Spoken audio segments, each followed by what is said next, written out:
Hello, Hello, and and welcome welcome to to the the podcast podcast of of Biblical biblical authors and Speakers. speakers. And And today today we we have have with with us us Sonny Sonny Lyle Larson, Larson, who's who's the the author author of of a a great great book, book, if if you you read read it, it, Hanging Hanging on on the the Ledge Ledge of of Life, Life, that that gives gives his his experience experience with with dealing dealing with with many many of of the the trials trials that that we we go go through through today. today. Uh, Uh, and and I'm I'm Victor Victor Stanton. Stanton, And and in in the the 90s, 90s, I I took took sociology sociology and and criminal criminal psychology, psychology, but but now now work work with with Windmill Windmill Cowboy Cowboy Church Church in in Lebanon, Lebanon, New New Mexico. Mexico. And And we we are are doing doing a a podcast podcast today today on on interceding interceding to to help help friends friends who who have have hit hit rock rock bottom bottom in in their their addictions. addictions. Great. Thank you very much, Victor. If you notice the diagram on the screen, you see it, don't you, Victor? Yep. It's a case study from my Bible college Yep. course on uh, basically on theology, and it one of the things we're covering is I don't know why that got bigger.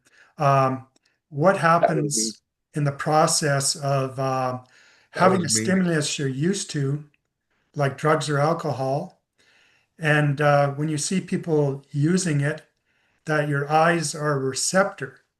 And then, as your eyes are the receptor, your sensory neurons replay it to the replay neuron and through the brain to the motor neuron, and that ends up causing a stimulus of you either uh, your afflector muscle, basically you're grabbing whiskey or alcohol or whatever drink you're used to and consuming it. And a lot of times it involves taking some drugs as well because the high from the alcohol, because it's a depressant, um, after many hours, it you get depressed. So you crave a drug to make you feel higher, better, and it's a bad thing because um, it really messes up your mind. It causes you to have a mean personality. People don't want to be around you. Uh, you may not do well in your pursuits in life, including work or studies. And probably in that process, you'll end up in front of the toilet and puking the next morning with a terrible hangover. But you're back to the circle again of wanting the stimulus again, and you don't know why. Now, I'll tell you that if you read my book, you'll see that the stimulus that you need is really to read the Bible. And if you don't really enjoy reading the Bible, you can read my book, and it's got a great story of being in the true story of working in. My father owned two hotels with nightclubs in them. Um, they another nightclub. Um, a motorcycle gang used to love hanging out in those three nightclubs. The other the other thing that I got into partying with them, and of course alcohol became part of it, and it was a downward spiral. Those people that I thought were my friends, they became mean. They tried to take over my business. I lost everything. So I found God, and I found the power of God. And believe me, once you find that, you're into a new realm, and you're going to be blessed. You're going to have. I became number and two top real estate agent of Realty World out of 7,000 of us. And then when we became a company of 20,000 with Royal LePage, I even top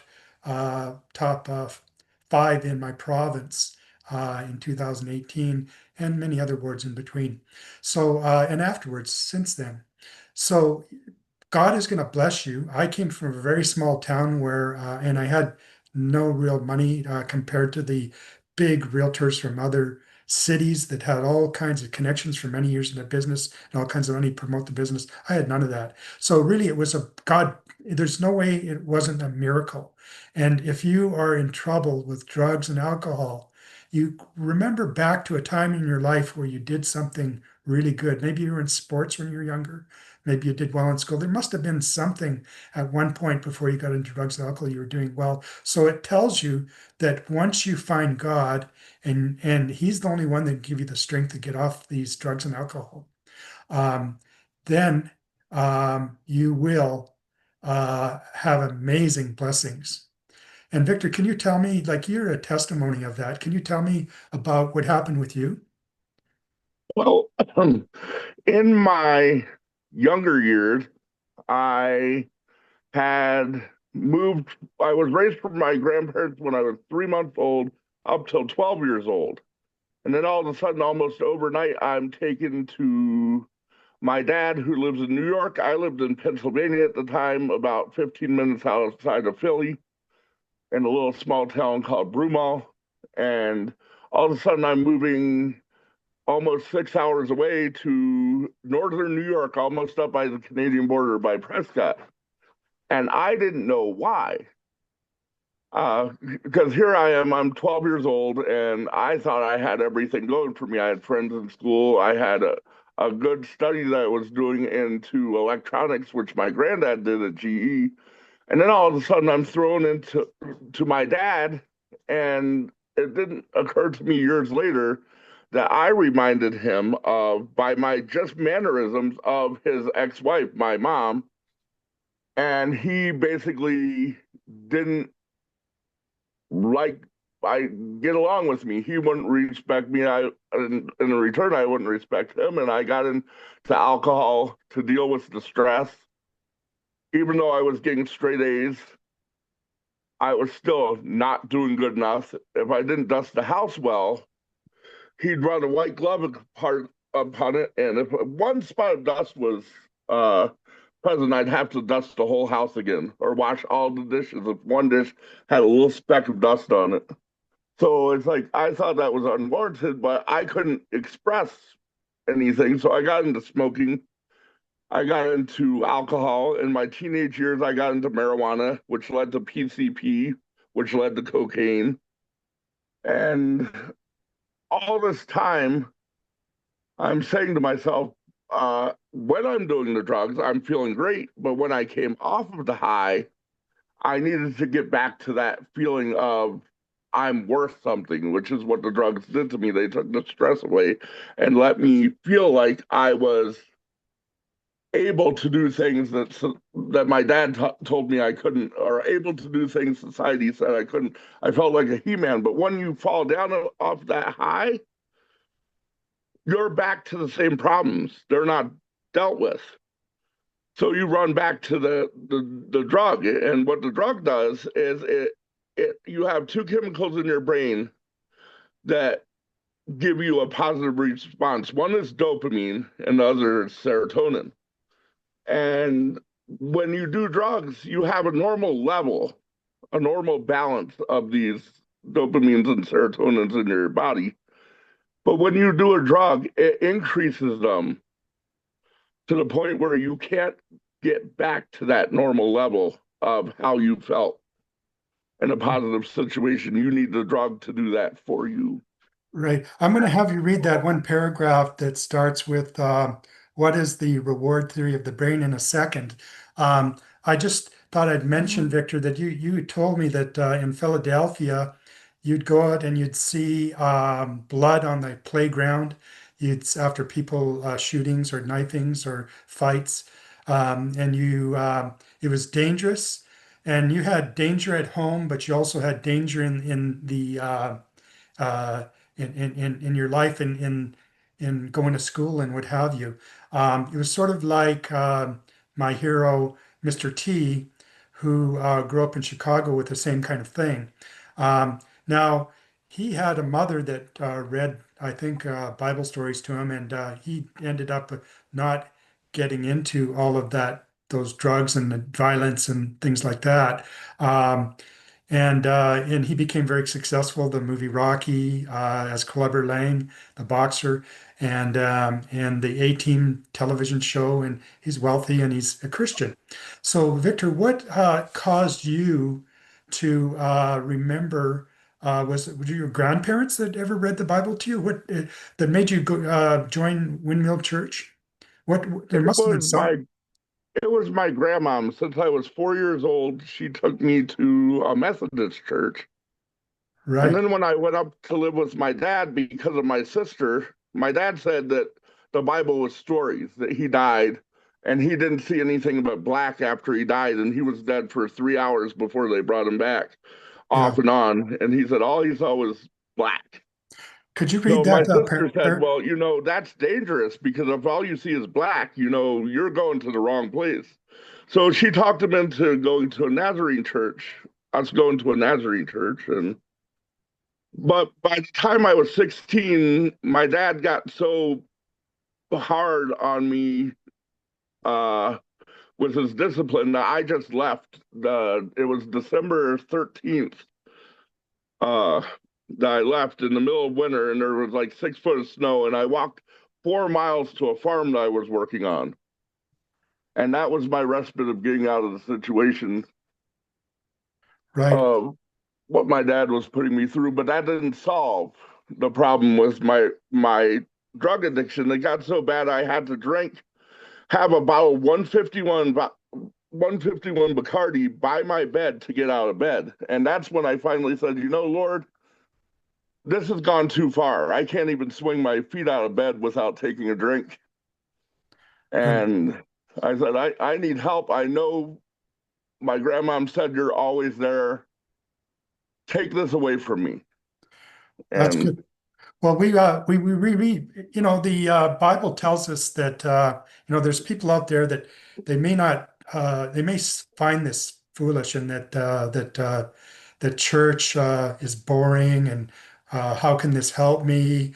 I prefer the drugs and the alcohol. But church is really not boring. The church you go to, you told me you have roundups on Wednesday nights, and it's sort of like a big barbecue with country western and gospel music. And I think you mentioned one time that you have golf on Fridays once in a while, or Saturdays.